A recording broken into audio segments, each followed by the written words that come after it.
शेरगढ़ थाना क्षेत्र के गांव आदमपुर के मौजा नगला पछैया में श्री हनुमान जी के मंदिर पर शनिदेव की मूर्ति की स्थापना की गई। इस बारे में स्थानीय निवासी सोनू तिवारी हरि प्रधान के द्वारा जानकारी दी गई कि आज ग्रामवासियों ने मिलकर भंडारा कराया गया।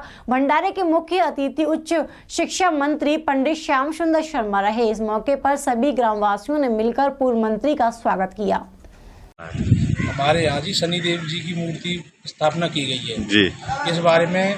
और दूसरा जी हमारे बाबा जी का जो मंडल बुलाया गया, हमारे महंत जी ने बुलाया, मोहनदास बाबा जी, ये हुआ है।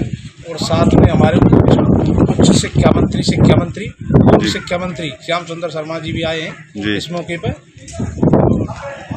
और इस उपलक्ष्य में हमने पूरा भंडारा प्रसाद। ये कौन सी जगह है? ये नंगला पछैया, तहसील चादा, जिला शेरगढ़।